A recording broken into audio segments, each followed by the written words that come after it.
Second Cup is brought to you by Roswell Park Comprehensive Care Center.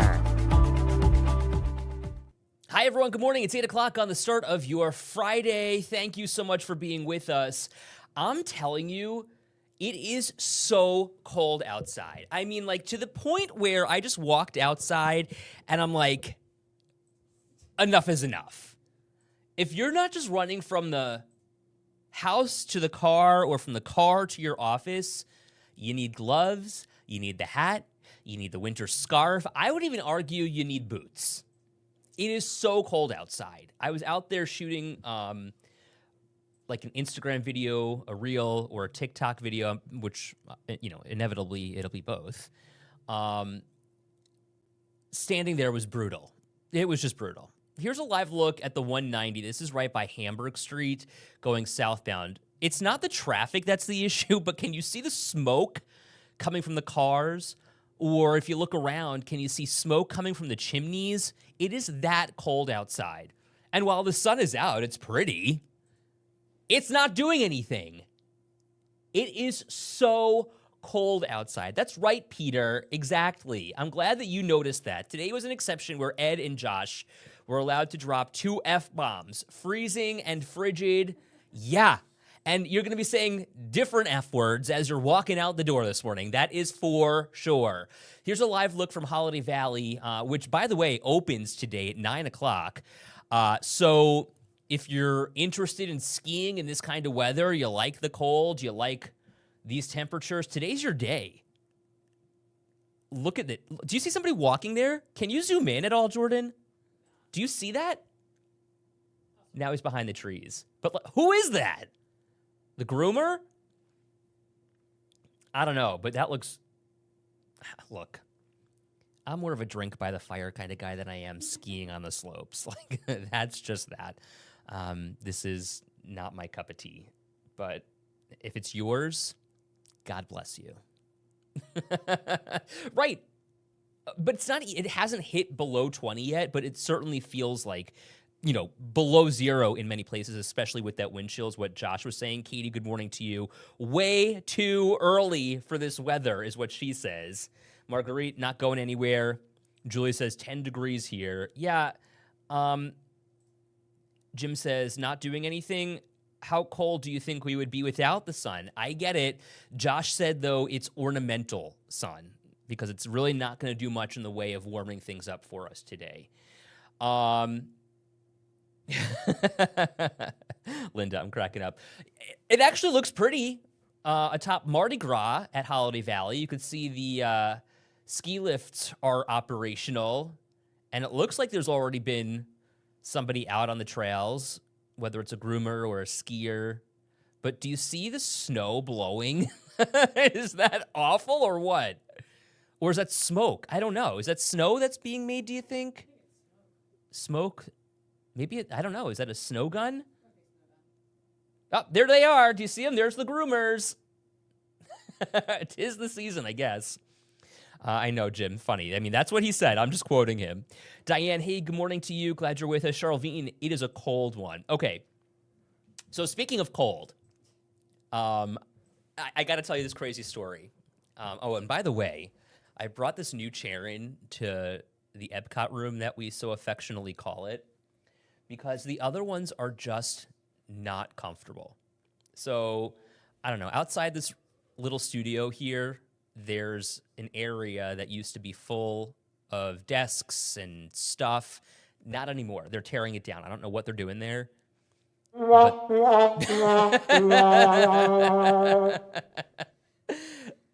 But there were 2 desk chairs that are a hell of a lot more comfortable than the chairs that we've been sitting on for the last however long. And it's probably a year at this point, right? Almost a year. And I like this one because I can turn. They've got a cushion. I get to, be comfortable. Just the only difference is that this chair, as you'll see, will make Ed sink like every 5 seconds or 2. Every 5 seconds? I don't know about that. You've been fine for the last few minutes. Where are we on? 5 minutes now? Okay, we'll see.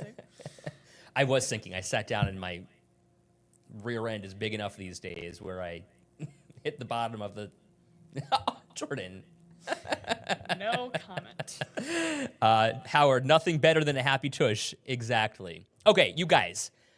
I have the craziest video to show you. And maybe you won't think it's super crazy, but I thought it was crazy because I was not expecting what happened to happen to me today. And I came in early today because Katie's off. And when Katie's off, it's a lot to read, it's a lot to go over, it's a lot to fact check in a short period of time. So I came in just after 3 o'clock this morning. And walking out the door that early is no different, really, than walking out the door when I normally do. But today was different. It was different. Let me just roll a video for you. Watch my face, listen very carefully, turn your volume up, because it might be a little hard to hear, but you've got to hear what happened to me. Watch this.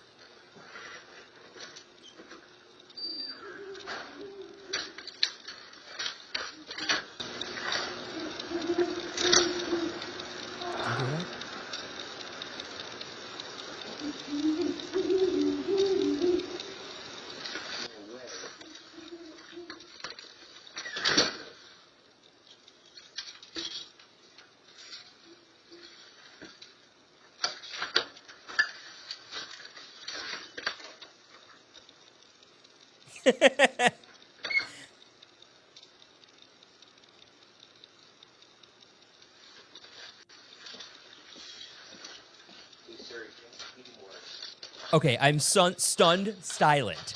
I mean, literally caught me off guard. If you heard me at the end, I'm like, hey Siri, call Katie Morse or text Katie Morse. Because it was definitely an owl or two, right? Where would an owl have been near my house? Watch me.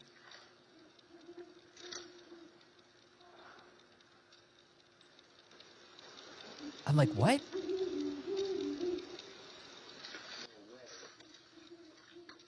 Unbelievable. I know. That's exactly what I thought, Lauren. It was so creepy. And like, you're already kind of on edge because you're leaving in the middle of the night. You're like, okay, what's creeping around? What's lurking? I'm telling you exactly, Jeanette. That's exactly what I was thinking. That's exactly what I thought. I'm telling you, it looks like the beginning of a horror film. I'm telling you, it was the creepiest thing in the entire world. And the reason why I was, wanted to text Katie, albeit she's off. I knew she was up, though. Why I wanted to text Katie is because her mom is obsessed with owls.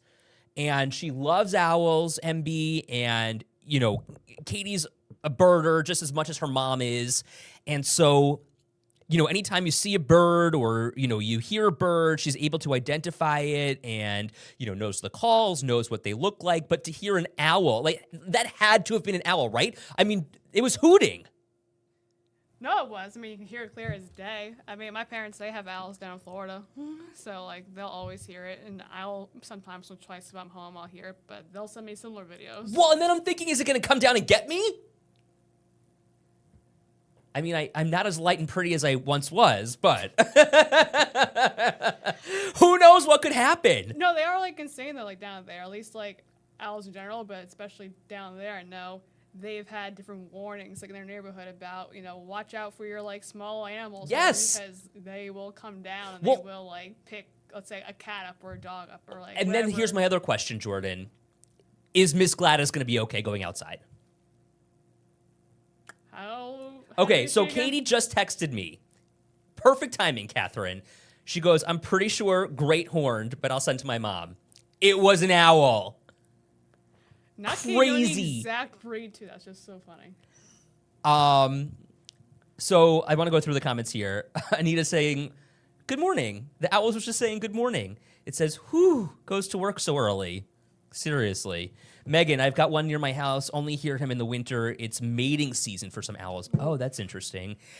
It had to have been in the tree. And then I was thinking, like, Where else would it have been near you? I don't know, but my other thought was, is there somebody playing a prank on me right now? Like, because there's an apartment building nearby my house, and I'm like, somebody could easily watch me from their window leaving the house so early, and I'm like, is this a sick joke?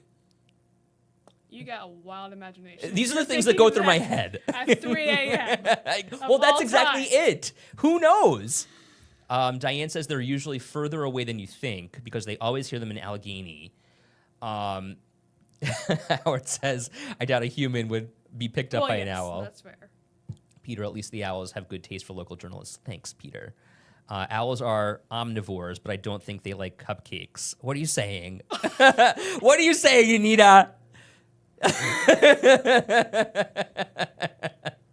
Barb says, yes, Miss Gladys will be safe. Oh, that's a good point, Julie. If you find a digested mouse in your yard, that's what owls eat and discard. Who knew? Who knew? Kelly, oh, Ed. Linda says, I deal with a ghost, so an owl's no big deal. Yikes, that's creepy. Well, okay, and so that was another thought that went through my head. Like, is this an owl or is this a coyote? Is this like, a hyena laughing at me someplace? I had so many thoughts, which is why I literally stood still for a couple of seconds. I couldn't gather my thoughts quick enough. Sometimes I wish I was just in your brain for like No, you don't. a 30 seconds. Not long whatsoever. Just to kind of see like what goes on in there. Well, Jordan, why? You know what's so funny? You know more than anyone else that whatever's in my brain normally comes right out. There's no filter. It's like non-existent. Kathlena says they are nocturnal. You leave work very early in the morning. You're gonna hear them. They are hunting. But Kathlena, I've never heard them. Like I've lived in the same place for almost 10 You've years. never heard an owl before? Not like that. No way. No, in Buffalo? No. Well, I guess in your neighborhood, yeah, I guess not. I don't know. Julie says we had owls in our backyard when we lived in East Aurora. I mean, you've lived here 2 years. Have you heard owls? Not owls, but crows. Well, sure, crows, but I mean, like, that's a bird. Well, yeah. We had crows outside here for a while. Remember they were in the tree? Yes, remember there was that whole flock that started. Yeah, it was so circling around the freaking creepy. This was bizarre. I mean, like, my day was made, but I was. I think your day was made when you realized during the 5 that your camera actually caught it. 'Cause Yeah. You're just talking about it, and then I think I was doing something else. And I see you talking to Josh about it. You're like, oh my god, my camera actually caught this. Yeah, I showed him the video. He couldn't believe it. I mean, and you can hear the owl hooting. It's definitely unusual for the area that you live in, especially because I feel like, I mean, we don't live that far away No. from each other, like only a few blocks. And I can't imagine like any owl like really burrowing in any of those trees. Maybe like over by. I mean, there are like, big trees nearby. Yeah, I was gonna say maybe like by Kleinhans, maybe like in that neighborhood of like Allentown or whatever. But like I wouldn't say there's anywhere else I could really think of like an owl being there. No, Lauren, exactly. Not in Buffalo. Howard, good morning once again. I don't think you'd make it in the country. All the noises are just that noise, but country living can be different. Yeah, no. Let me tell you, I'm a Long Island City boy, and I know. I would never make it in the country. It's still a miracle that I survived his camping trip, you know? Girl, tell me about it. Kathleen said, could be they have to fly further for their food if they can't find prey near them. Okay. Interesting. Peter, I could imagine if it was a bat, Ed would be calling off and calling the National Guard. I know I would. So, I mean, we're not immune to bats in Buffalo. I know Russ had one in his house years ago. The scary thing is that if you find a bat, you really should get rabies shots because you don't know if it's bit you in the past. I mean, you just have to take precautions, but holy cow, was I freaking out. Linda. You're just standing there, like, it just, like, makes the video. Well, because I was like, no way. And then I heard it again, and I was like, this is crazy. Crazy. Linda says, I love living in the country. I'm sure I would. Maybe. He just needs, like, a huge, like, house condominium somewhere there. Yeah. It's just a nice little view and everything. Like, if it was, like, on the top of Holiday Valley, like, where it would be, like, a nice scenic area. A house with a view. Yes, exactly. Well, anyway. Enough about me. How about a story I did? This one is kind of interesting, though, and I wonder, has anyone ever dealt with something like this in traveling on the thruway? This one woman, her name is Christine Sokolowski. She called me because she was overcharged by Easy Pass by about $75, $100. Is it the end of the world? Maybe not, but it's a sum of money that should not have been deducted from her account. And in a day and age where every dollar counts, you want to make sure that you've got every cent of that dollar in your pocket. So she wasn't getting any resolution after being charged an overage while she was traveling on the thruway between Silver Creek and Lackawanna once a week.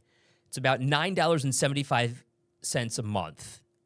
She noticed that she was replenished automatically, which she thought was fine, but then a week later, it was replenished again. So she's like, something's off here, and called them. Turns out that her tag wasn't being read. It was instead reading her license plate. And so there's a big discrepancy between the charges for somebody who has an Easy Pass and somebody who is instead driving through without an Easy Pass tag. They're checking your license plate and sending you a bill in the mail. Two different charges. Needless to say, because she didn't get a resolution, in a matter of 3 weeks, she called me and she's like, I need help. Got on the phone with Easy Pass, got on the phone with the New York State Thruway Authority. Lo and behold, she's going to get a refund. But if not for us getting involved, what would have happened? And I asked her that, and she said, I don't know. Do you have that soundbite, Jordan? I have one soundbite. Let's listen. Notified that the replenishment went through, which was fine. But then only a week later, I got another notification that another replenishment came through. And that didn't make any sense.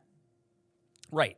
So she's issuing this warning now for you, if you're an Easy Pass tag holder, to basically make sure you're keeping tabs on your bill.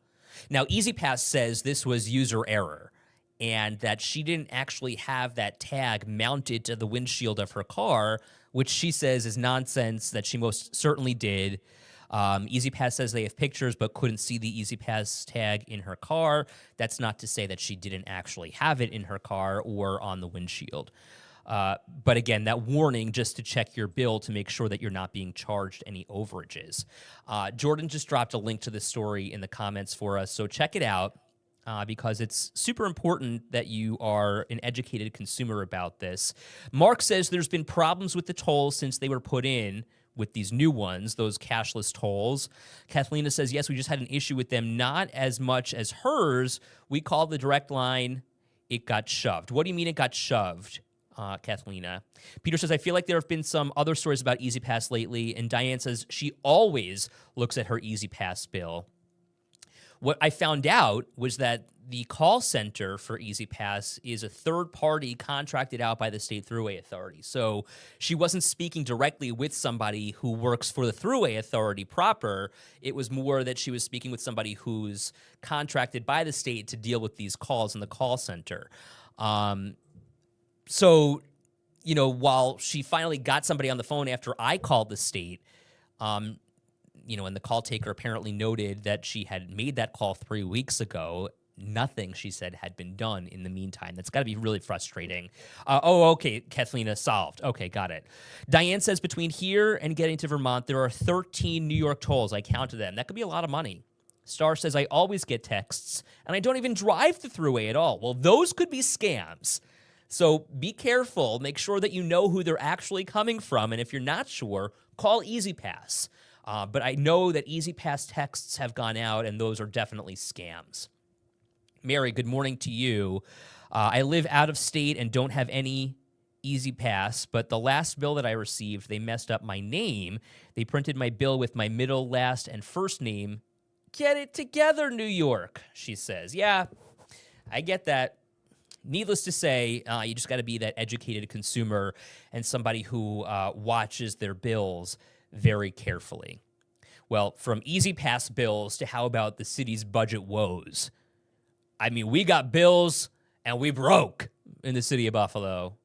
You know that song? Jordan, you probably don't know this song. No broke boys, no new friends. That's Buffalo. We broke. We don't want new friends. We got to pay the ones that we have. But anyway, the city of Buffalo is facing a $54 million deficit. And the budget has become a massive problem for elected officials, leaders in city government, and frankly for you as taxpayers, because what it means, and as we've reported, taxes are going up.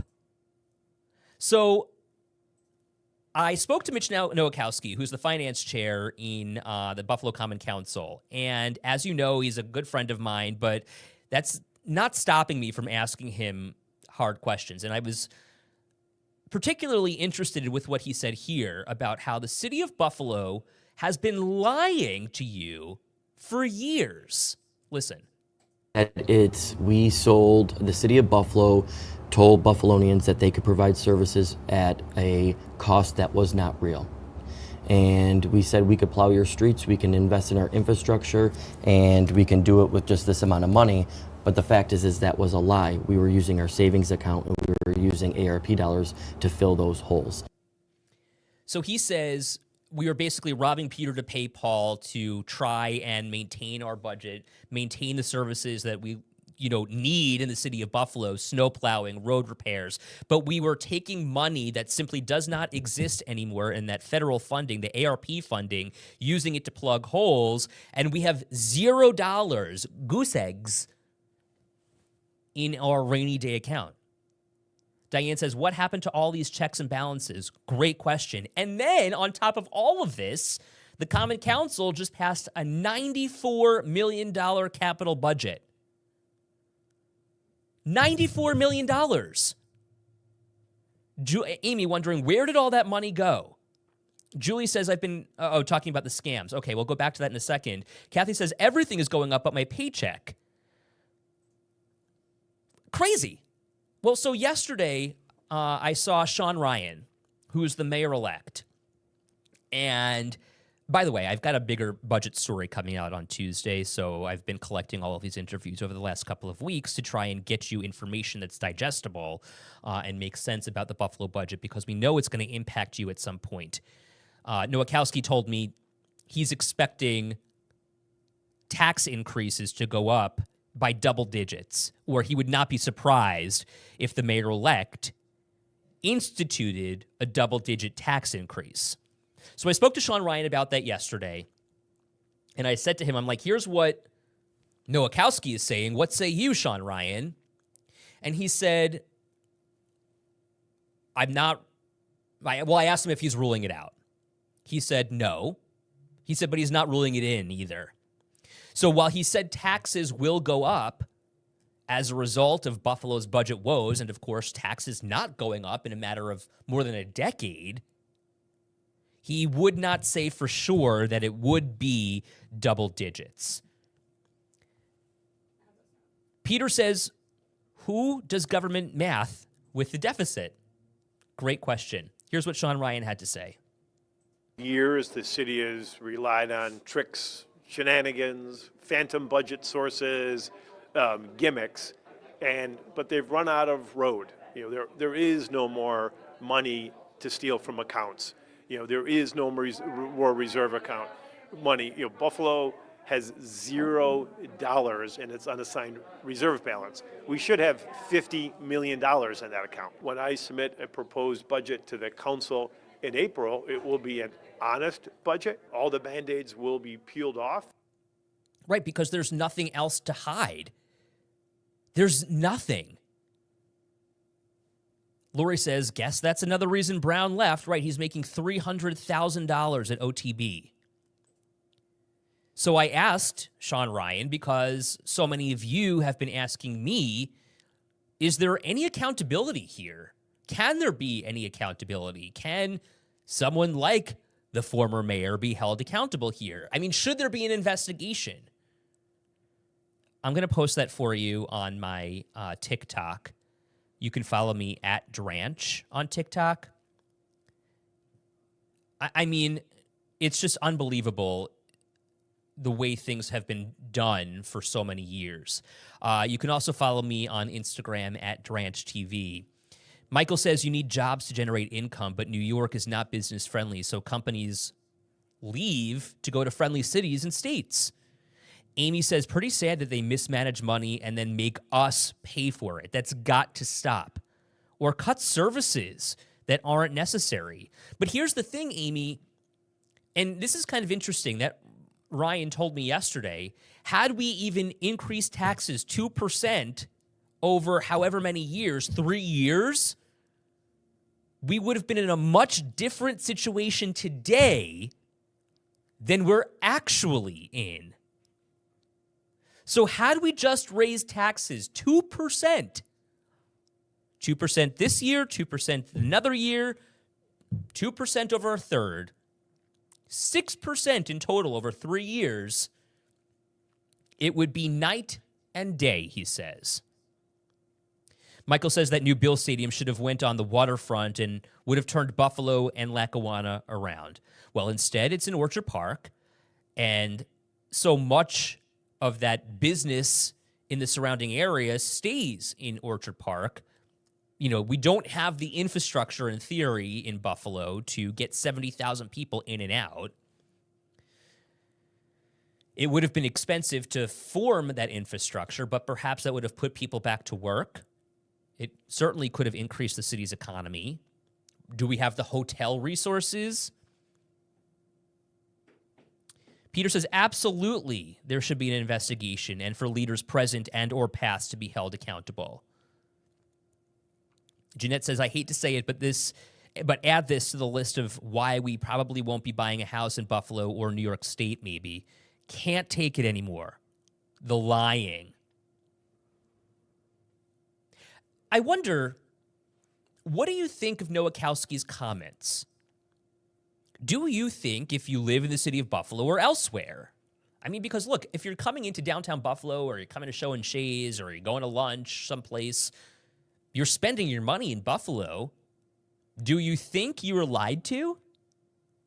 I mean, we see all of these grandiose projects in Buffalo. We see all of these plans. We see all of these renderings. But how many of them actually come to fruition? We gave Doug Jamala all these tax breaks. And now he's out of money. But we got a lot of property under his belt that he's now trying to sell off. Paula says this can't be just one person's fault. And right, let's face it, the Common Council also voted for these budgets. The Common Council is to blame here too. The mayor proposes a budget. City Council approves it. Peter says, I think Mitch is honest and transparent and always seems he wants to get to the core of the problem. Diane says, none of them. Just like the Kensington fiasco. Mark wants to know what's going on with the old Adams Mark Hotel. Great question, Mark. That's another problem in the city of Buffalo, right? One of the largest hotels that we've got sitting on downtown Buffalo, prime property. I mean, I was going to say something inappropriate that I probably shouldn't have, and I'm glad I just stopped myself. But you know exactly what it looks like. It's not doing us any favors to visitors who come into downtown Buffalo and say, look at our glorious city. That's a great question, Mark, and maybe we'll follow up on that. Great question. Amy says, maybe the government should spend less on dinner meetings. Love that, too. Listen, the Bills play on Sunday, 1 o'clock. It's Bills, Bengals. At home, we got 3 games left here at Highmark Stadium if you want to go. Yeah, exactly. Let's hear it for the Bills, baby. You got only a few chances left to get into Highmark Stadium before we move across the street, before we move across Abbott. So tickets are going for about $130 right now if you're interested in going. And hey, let's go Bills, baby. We'll see you right back here on Monday. Have a great day.